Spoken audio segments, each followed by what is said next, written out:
Hi, I'm Allie Coffin, President of Science Talk.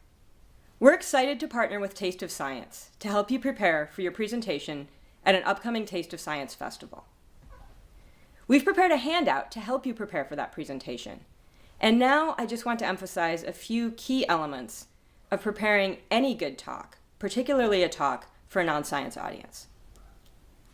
The first key element is simply the word audience. Knowing who our audience is and defining that audience. We know that it's a group of non-scientists, but what does that really mean? Who's the audience in your local town, or the people most likely to walk into the pub where you're giving your talk, or to hang out at that local park? You can talk to your Taste of Science venue coordinator for more information, but if you don't have that, it's good to think about your local demographic and who the people are that are most likely to show up. And then to ask the key question, what do they want to know? That is the single most important question on which to build your presentation.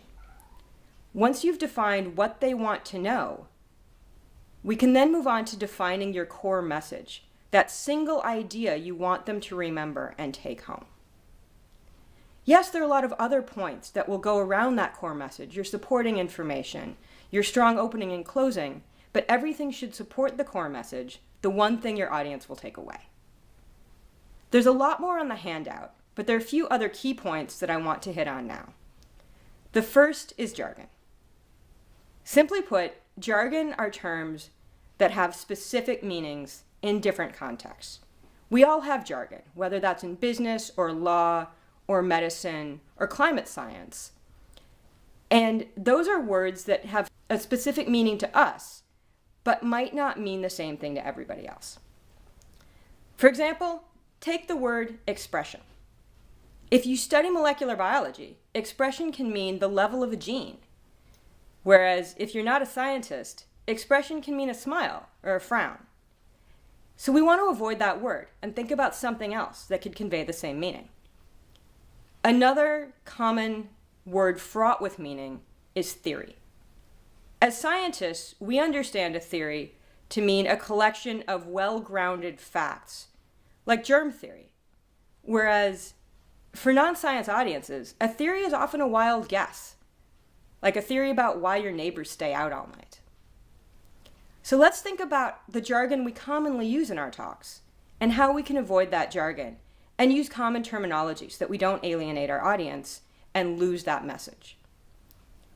The second point I want to touch on here is storytelling.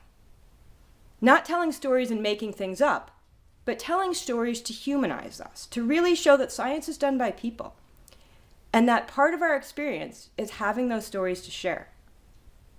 Sometimes those stories can be personal or local, like if you're a climate scientist and there's been a recent storm in your area that might have been made worse by climate change. That's a great story to use. Sometimes those stories can be fun, just to emphasize a point about the strange things that can happen in science, like the time you were doing field work and found a frog in your sleeping bag. Whatever those stories are, it's important to use those stories to emphasize our core message and to really help connect with our audience, because storytelling is at the heart of human connection. So if you remember those couple of things, avoiding jargon and telling stories to connect, you're a long way towards preparing for your talk. Take a look at the handout, go through the worksheet, and when you're done, you'll have the key elements of a great Taste of Science festival presentation. If you're just watching this video and you don't understand what Taste of Science is about, go to tasteofscience.org and learn more about their great programming and sharing science with the world. And if you're interested and want to improve your science communication skills, go to sciencetalk.org and sign up for one of our future science communication conferences to help you really expand your skill set and better share your science. Good luck at Taste of Science.